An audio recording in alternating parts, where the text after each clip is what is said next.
सर्वप्रथम सर्व पत्रकार बांधवांचे मनपूर्वक स्वागत करतो. आपण बाराला आल्यात मला यायला थोडा उशीर झाला त्याबद्दल सगळ्यांची माफी मागतो.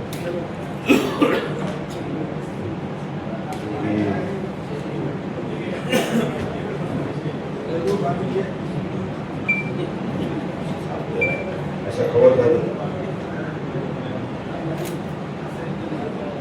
येणाऱ्या 30 तारखेला या राज्याचे माजी मुख्यमंत्री तथा विद्यमान उपमुख्यमंत्री माननीय आमदार श्री एकनाथराव शिंदे साहेबांचा जुलै महिन्यामध्ये 7 जुलैला होऊ घातलेला मेळावा ते आजारी पडल्या कारणानं आपल्याला तो थोडा पोस्टपोन करावा लागला आणि आता तो मेळावा येणाऱ्या 30 तारखेला स्टेडियम मैदानावर होणार आहे. त्या अनुषंगानं आपल्याशी संवाद साधण्याच्या अनुषंगाने या ठिकाणी आपल्या सर्वांना निमंत्रित केलेलं आहे. शेतकरी शिवसैनिक संवाद मेळावा शेतकरी शिवसैनिक संवाद मेळाव्याचं आयोजन या ठिकाणी करण्यात आलेलं आहे. या मेळाव्याच्या माध्यमातून या राज्याचे उपमुख्यमंत्री लोकप्रिय नेते आदरणीय शिंदे साहेब सर्व कार्यकर्त्यांशी शेतकऱ्यांशी संवाद साधणार आहेत. काही लोकांकडून त्या काही अडचणी जाणून घेणार आहेत आणि कार्यकर्त्याला बळ देण्याचं शेतकऱ्याच्या समस्या जाणून घेऊन त्या सोडवण्याचं काम शिंदे साहेब या मेळाव्याच्या माध्यमातून करणार आहेत. त्या अनुषंगानं त्याचा दौरा या ठिकाणी महत्वाचा वाटतो. महाराष्ट्रामध्ये जी सध्याची परिस्थिती आहे आणि ही परिस्थिती लक्षात घेता शिंदे साहेबांची लोकप्रियता दिवसेंदिवस वाढत चाललेली आपण बघतो. सध्या शिवसेनेमध्ये मोठ्या प्रमाणात इन्कमिंग चालू आहे. दुसऱ्या कुठल्याही पक्षात इन्कमिंग नाही आहे. धडाडीचा नेता गोरगरिबांसाठी धावून जाणारा मी आताच मंत्रालयात एका दिवशी बसलेलो होते 2 दिवसापूर्वी आणि सिंदखेड राजा इथल्या महादेवराव साहेबाच्या स्मारकाच्या निधीच्या संदर्भानं त्यावर शिष्टमंडळ आलं होतं आणि नियोजन विभागाकडून त्या पैशाचं नियोजन 24 मध्ये करण्यात आलेलं आहे. पण त्याला जेवढे पैसे द्यायला पाहिजे होते तेवढे आतापर्यंत पोहोचले नव्हते. नियोजन अधिकाऱ्याला त्या ठिकाणी सेक्रेटरीला बोलवून त्यांनी पैसे येतील तेव्हा येतील तात्पुरते आपल्या उडीमधून 50 कोटी रुपये त्यांनी त्या ठिकाणी पर्यटन विभागाला देऊन ते काम सुरू करायला लावलं. हे मी नाही बोललो, रोहित पवार हे म्हणले की एवढा धाडसी निर्णय घेणारा नेता मी पाहिला नाही.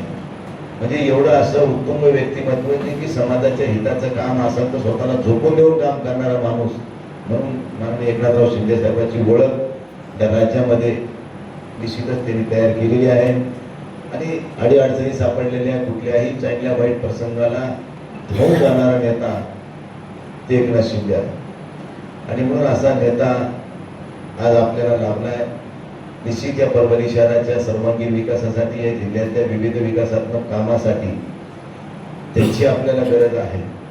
आपल्या शहरातल्या अंडरग्राउंड ड्रेनेजचा विषय असेल, वॉटर सप्लायचा, समांतर पाणी पुरवठा योजना असेल, आणखी ग्रामीण भागातल्या काही बऱ्याचशा समस्या आहेत. आम्ही बऱ्याचशा समस्या त्यांच्यासमोर ठेवलेल्या आहेत.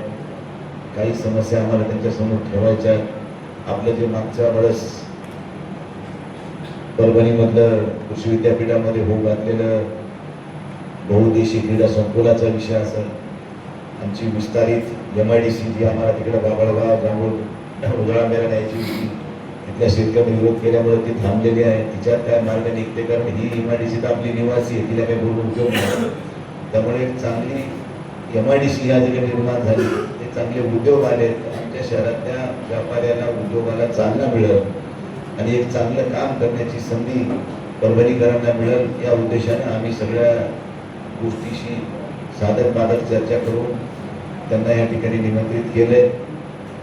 त्यामुळे त्यांच्या ह्या दौऱ्याच्या पार्श्वभूमीवर सर्व शेतकरी बांधव, कार्यकर्ते, पदाधिकारी, शिवसैनिक या सगळ्यांमध्ये उत्सुकता आहे की शिंदे साहेबांचा मेळावा हा अभूतपूर्व असा मेळावा व्हावा आणि गावोगाव आमचे कार्यकर्ते पदाधिकारी जाऊन लोकांना विश्वासात घेऊन त्यांची जनजागृती करण्याचं काम करत आहेत आणि आम्हाला विश्वास आहे की परभणीमध्ये शिवसेनेचा मेळावा हा अभूतपूर्व असा मेळावा होईल, यामध्ये कुठेही माझ्या मनात शंका नाही आहे. आणि म्हणून आपण सर्वांना या ठिकाणी या निमित्तानं आम्ही निमंत्रित केलं होतं. बाकी ह्याच्यापेक्षा वेगळं काय असेल तर आपण बोलू शकता. आपण आल्याबद्दल सगळ्यांचं मनपूर्वक आभार. मेळाव्याची वेळ आहे आम्ही 11ची दिलेली आहे. 12-1च्या दरम्यान खेड्यातून यायला जायला एखादी तास लागते. आणि 11 वाजता म्हणलं तरी 1 वाजता प्रत्यक्षात ते मेळावा सुरू होईल. आम्ही 11च्या टाइम प्रमाणे सगळ्याला आम्ही जाहीर करतो. तुम्ही बी 11च्या टाइममध्ये आम्हाला हे करा. कारण 11ला माणूस तर निघोस माणूस तरी घंटा जातो, निघोस तरी घंटा जाते. म्हणजे ते बरोबर त्या मेळाव्याच्या टायमिंगमध्ये आम्ही त्यांना तिथं कॅश करू शकतो. त्यामुळे 11चा टाइम दिलेला आहे. रविवारचा दिवस आहे. तुम्ही बी मोकळे आहेत, आम्ही बी मोकळे आहेत, मेळाव्याला येणारे सगळे मोकळे आहेत.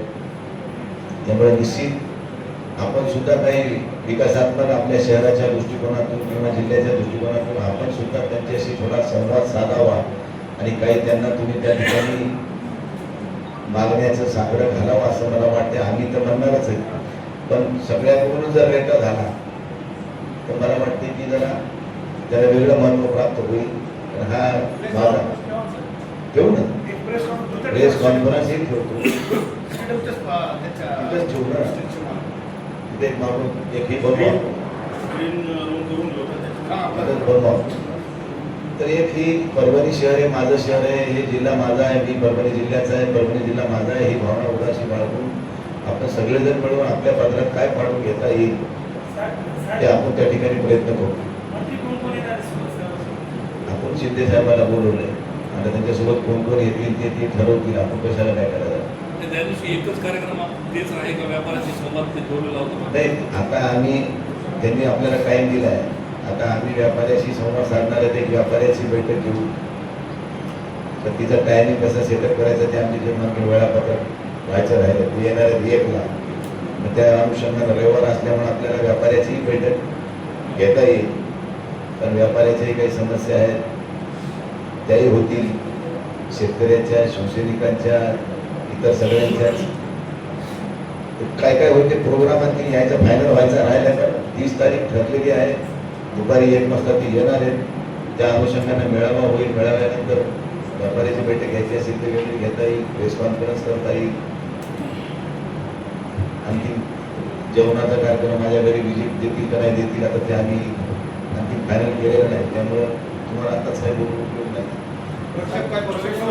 पक्षप्रवेश होणार आता मी एकट्याचा प्रवेश झाला, आता माझ्यासोबतच्या सगळ्याचा होईल ना. हे आमचे पंचायत समिती पुणेचे उपसभापती काशीनाथराव काळभांडे, ते दोन्ही जिल्हा परिषदेचे गटनेता आहे, एक मेंबर आहे, हे सगळे आता येऊन घालतेत ना. सगळे येणारच आहे. आम्ही लावला नाही कोणाला सोडून. आम्ही कशाला सोडून लावला कोणाला? भाजप आणि राष्ट्रवादीचे काही लोक येणार आहेत का काँग्रेसचे पक्ष? बघा, भारतीय जनता पार्टी आणि शिवसेनेचं वरी सत्ताधारी पक्षाचं असं ठरलेलं आहे की बाबा तुम्ही आमचे घ्यायचे नाही, आम्ही तुमचे घ्यायचे नाही. त्यामुळे तसं काय होणार नाही. राष्ट्रवादी काँग्रेसचे काय येतील का? त्याचं आता काय सांगू मी तुम्हाला आज त्याच्याविषयी. त्या दिवशी आपल्याला तिथे कळलं ना कोणी आले, कोण चालले, कोणी येते का नाही येते. ठरलं नाही का? भाजपासोबत तुझं ठरलं किंवा घ्यायचे नाही द्यायचे नाही, तसं राष्ट्रवादीसोबत नाही ठरलं का? ते मला काहीच माहित नाही. फक्त मला भाजपशी काही घ्यायची नाही ना आपली भाजपकडे जायचं नाही असं ठरलेलं माहित होतं. बाकी काही मला माहित नाही. आता जर 30 तारखेच्या मंत्रिमंडळ विस्तार आहे का नाही? आता ते मला माहिती नाही. तुम्ही मोदी साहेबांना विचारलं, मला हे लोक काय फायदा आहे. केंद्रीय मंत्रिमंडळाचा विस्तार होणार आहे हे मला कसं कळलं? भारतीय जनता पार्टी ठरवेल ना. भारतीय जनता पार्टीचे नेते ठरवतील. मला काय त्याचा अधिकार बोलायचा? केंद्रानं विस्तार ठरवला आणि माझ्या पक्षानं जर माझं नाव सुचवलं तर मला तिथे संधी मिळेल. नाही मिळाली तर नाही सुचवलं तर त्याला सुचवलं तिथं मिळेल. त्याच्यामुळे त्याची चिंता काय करायचं? किती चान्सेस आहेत संधी मिळण्याचे? संधी मिळण्याचे चान्सेस? संधी मिळायचे चान्सेस तर 100% आहेत. मला असं मला वाटतंय. आमच्या जेवढे तेवढे सगळ्यालाच वाटते. आमच्या ओमराजेलाही वाटते, आमचे जुने बारणे अप्पा त्यांनाही वाटते. त्यामुळे वाटणं हे काही साहजिक आहे कोणाला, की त्याचे काही नवल आहे का? द्यायचे कोणाला हे नेता ठरवीत असतात. ते नेता त्याचं नाव सुचवून त्याला मिळेल. मागं ओमराजे म्हणले की ERS केंद्रीय मंत्रिमंडळाच्या विस्तारामध्ये माझं नाव नाही दिलं तरी मी घेणार नाही. नाही ते इंटरेस्टेड नाही आहे, ठीक आहे. पण शेवटी बघा, पक्ष नेतृत्वाचा जो निर्णय असतो, आम्ही काही जरी म्हणलो तरी त्याचा काही म्हणण्याला अर्थ नसते. जे नेते ठरवतात ते फायनल असते आणि जे नेते ठरवतील ते फायनल. म्हणजे परभणीकर म्हणून जर तुम्हाला काही त्याचं विचारलं भविष्यामध्ये तर नाही म्हणून म्हणू नका. मी नाही कशाला म्हणेन, ओमराजे सर तुम्ही नाही म्हणून म्हणू नका. मी कधीच काही नाही म्हणलो नाही, पण मी कधी आग्रही करून बसलो नाही. मिळालं ठीक आहे, नाही मिळालं तरी समाधान मानायचं. देखो वक्त से पहले और भाग्य से ज्यादा कभी त्यांच्या मनात काय ते विचार आले त्याच्या मनात हा, काय तुझ्या मनात काय ते तरी सांग. किती लोक येत नाही येथे मेळाव्यात अपेक्षित लोक. मेळाव्याला लोक नाही म्हणले तरी 30-25 हजार लोक येतील.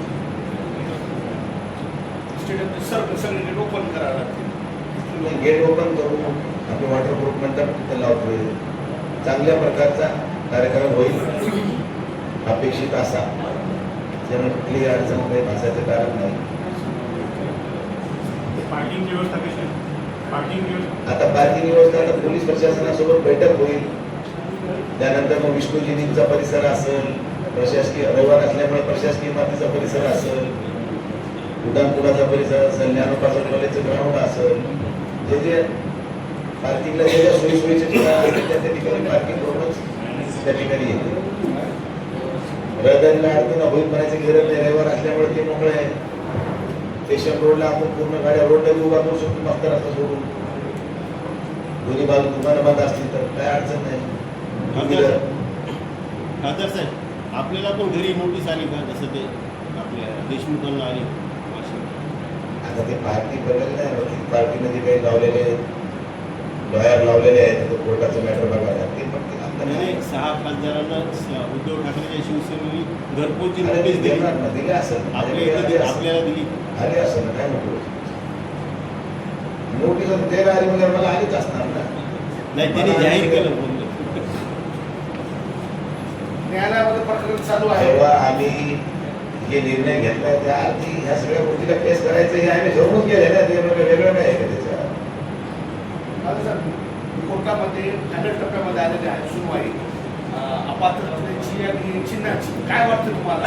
आता तुम्ही पाहतच असताल, काय वाटतं तुम्हाला न्यायालयाचा निकाल काय बघा, असेल? मी हे 12वी नापास. मी काही कायदेतज्ञ नाही, तुम्हाला काही त्याच्यावर कोर्ट ऑफ लॉ आहे. जे येईल त्याला आम्ही स्वीकारायला तयार आहोत.